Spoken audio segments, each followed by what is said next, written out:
or tell her I needed her because I felt like I didn't need nobody. After my grandmother had after me and my grandmother had it out and with my family and stuff about me coming out, I didn't need nobody. And nobody couldn't tell me nothing. And I didn't give a fuck about how nobody felt. But I did need somebody. And I found Kelly and Monique. And we had been best friends, family ever since then. Because then we realized that there was somebody related that we was related to that was related to somebody else. And then it was like this, we unstoppable. So it was always us, especially Monique. They had been my backbone for a long time. And still are. You know, people grow apart, but you know, and still are. It's actually a pleasure to be sitting here with Kelly, despite everything that we've been through. But to, like I said, to reiterate, you know, finding them and finding the house of Miss Rahi, and you know, meeting Ray and the Benji Cunt girls from around where I lived at, and like not even knowing that like they was right there. It was a family. You get what I'm saying? It was really, really a family. And you know, like in every house, you know, there's certain groups that always together, that hang out together, that come here together, but they all are together, and that's what it was. So I got that support, I got that love, I got that support, I got that family in the house of Miss Rahi. And mind you, that was during the time I was drinking them St. Al brews. You love those St. Al's brews. You love that cheap shit. No, let me tell you, it was honestly, what happened was is that it was the first drink that I ever had because my cousin gave me, he had a 22 ounce of St. Ives and he put fruit punch, Hawaiian punch in it, and I liked it. I think they used to do that back in the the St. Al's brews, is that like it's a wine cooler. No, but is it like beer. the what's that that the dot juice that the kids are drinking now? Oh really? The La Marita. It's like La Marita. Yes. It's like that. Yes. Oh, okay. Yes. So yeah, so that was around the time of the St. Al Brews, but I couldn't wait till I got 21 so I can go into Two Potato Bitch and drink and go see the drag show. Bitch, I'm telling you. Oh my God, we gotta get to that. We gotta get to that too, because the drag show, the Two Potato. That was my thing. That was really, really my thing because, you know, so the House of Ms. Rahim, we've been everywhere. Atlanta, we've been Boston. I mean, like, it was unstoppable, you know, and they they raised me, you know, and to a certain point. My falling out with Miss Rahi, what was it? Everybody has started. But before you get to your falling out with Miss Rahi, we're gonna get to your falling out with Miss Rahi. Can you tell the community? So for some people that don't know your background in Miss Rahi, some of your most impactful wins as a Miss Rahi. Oh, I never lost as a Miss Rahi. I never got shot, never lost. I won everything that I walked. And it was the support from the house. It was not only the support from the house, it was being comfortable in the house. It was them making sure that I was on point. Even if I had did it myself, which I didn't have to do nothing for myself because they did everything for me and didn't want to call me a self-centered spoiled bitch, and I'm telling them, well, you made me this way. Right, Monique? So can you please tell the community about your first impactful win on Ballroom? My first impactful win on Ballroom was Femme Queen performance in all red with the over entries for $1,000. First time ever. First time ever. I always used to get nervous before I walk, and now they'd be like, "You walking?" I'd be like, "No." Kelly would always be like, "Kel, please, you came in here with this bag and everything. You telling you, Monique, she's talking about she not walking. She not walking for real." I said, "No. Give me a drink." You got me a drink. I was out there. It was my courage. You know what I'm saying? I can get out there and not worry about who was gonna judge me, who was gonna look at me funny, and I could just be me. At least that's what I thought. So, I'm not walking. I'm sitting here with Winston, and I'm like, oh shit, what am I gonna do? Because I was supposed to bust through the side doors, you know, and then I had the red fur coat or whatever, and they was looking, you know, it's always about an entrance.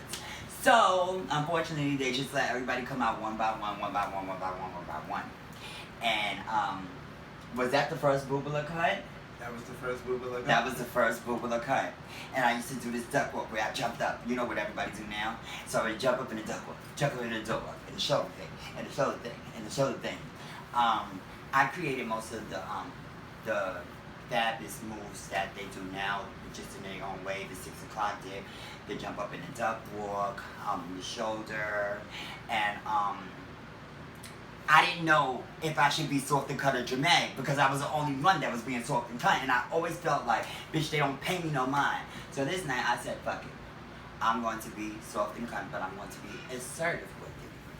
So after all this, and now I know Yolanda is there, Alora is there, you know, they the crazy ones. And I said, I need to do something. They are not going to pay me no mind. And this red tube dress, this bob wig, and these red boots. I remember those red Aldo boots. Yes. And compliments of Caesar. I Yes, because I had so many encounters with Caesar and Mika and them or whatever, which was great. But remember, I was still looking to fit in somewhere. So everything that I came encounter with had changed when something didn't go the way that I thought it should go. So I'm good at running. So that's what I would do. Pick up and leave. I would feel like people didn't believe in what I wanted to do or believe in my cause or didn't understand that there were things that I wouldn't do and things that I feel that I shouldn't do and I wasn't gonna do. But nobody paid attention to the pain that I was having. And that's what I wanted somebody to recognize, that I was hurting inside and nobody saw it. Tahiri told me I was good at hiding things when shit fell down with my mom and stuff, and she said, you know what, you're my best friend, Daesja, and I never knew any of this was going on with you. Because I was good at hiding things. I was good at keeping things from myself and pretending that nothing ever happened. I had no cares in the world. So, that night at the YWCA. Yeah. Let me tell you something. No. Let me tell you something, right? Let me tell you something. I don't want anybody to sit and think that, you know, I left my book that I had with different questions that I had for people that I'm going to interview and stuff. I left my book at home, but after I sat back and I thought about it, the book was left at home for a reason because it wasn't. This was not supposed to be. This is not a Q&A. This is not supposed to be a scripted interview. This is supposed to be just Daesja just talking about whatever. So I know a lot of people is gonna feel like that this interview is going all over the place, but it's just here. And when Daesja says something, it pops something in my head for me to ask her, and we're gonna do it. We're gonna freestyle it, honey, okay? This is reality. This is what reality really is. It really It is not that it's reality and they give you a baseline story for reality. This is us just being real, just being sisters, just sitting here having a conversation. With our ebony cameraman behind in the back, holding the camera for us. Shout outs to the trans men, alright? But you just said that you're burning light for the cisgenders. The what? Girl, stop it. We're not going to talk about that. This is about you, not about me. Well, they were a part of my life too. Okay, we're going to get to No, we're not. We're going to get to all of that too. No. Okay. So, how did you feel that night when you made it to the final battle with your sister for the $1,000? First time ever in ballroom history, it was $1,000. To me, I said, bitch, what you want to do? You want to split it?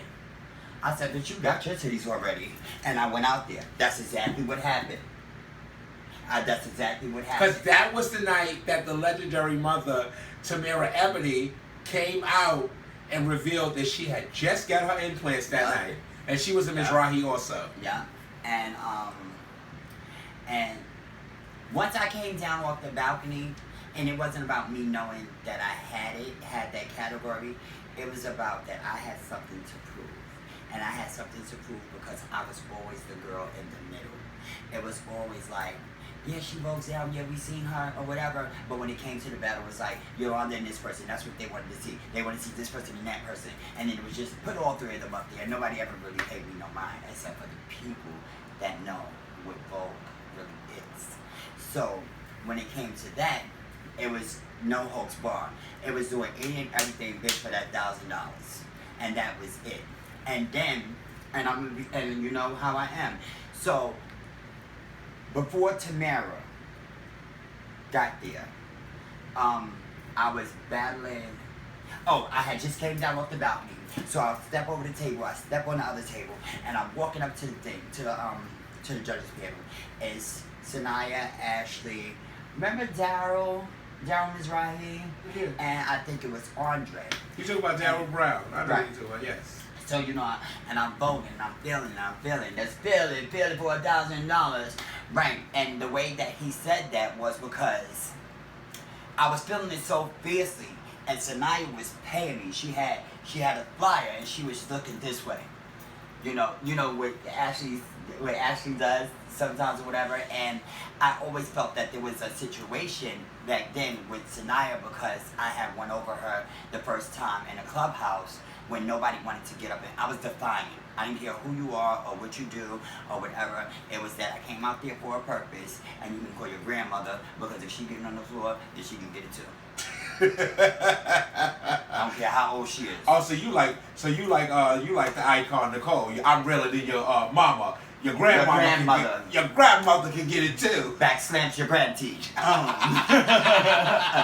No, but I'm just saying, it was like, that was my thing. That's what kept my name going. That's what kept it. And I was never one to say, oh, I want this bitch. I'm going out there to get her. You know, like most people. Yes. But that was not my thing. My thing was that, okay, where's everybody at? Where's everybody at? She's out here. Where's everybody? And nobody was... Kelly, that's Kelly Ford. She bought me the motherfucking win before any of the girls had 22 inches, bitch. Ooh. I had it. That's what we used to right here the wave, the body wave, the body curve, this thing. Yes. The girls wasn't doing all of that back then, honey. Right. You know, when I was mother of magic, when I used to do the magic, I would always send my dolls through this thing. Yes, she did. One thing about me back in the days, it was always about me and my Femme Queen dolls and my cunts that was in the house. So y'all see who made me the way that I am. They spoiled me. They wouldn't let me do anything. It was don't worry about nothing. So I was a child at heart. It was it's not back then. That's what I was telling. That's what I was saying when I was just talking about. I was doing my clapback segment, and I said with the Black Heritage that they need to stop putting the Femme Queen Face category on there every year because it's not the way it was back in the days. And I for said $2,000 for the girls to come out, it costs at least $2,000 or more for a girl to get prepared for a category. More. But back in the days... Remember, Rose was my mother, so I watched her, Cheyenne, Misha, Vanessa, for 2 weeks, maybe a month, bitch, going here, going there, getting that, getting this, doing that, doing this, doing that, even to the night, bitch, last minute, everything, bitch. And when I say that them bitches was spending coins... See, and it's not like it was back in the days. And back in the day, it was for fun. You know when I used to send the girls through, Miss Right. Because see, back in the days, we had checks. We had... Oh, I don't know nothing about that. Yeah, you don't know nothing about that because she didn't get involved in that. But we had checks. We had instant credit to be able to send the girls through. Now it's not the same anymore, but... Oh, girl, I'm not worried about that. I'm reformed, girl. You see, my sister, listen, she over here whistling and talk about watch what you say. I did my crime. I did our time. I did my time. I am here to rhyme. I have nothing on me. So when the man came in the club last night looking for the girls, everybody come They was running. looking for somebody? Yeah, they was looking for the girls last night in the club. Everybody come running.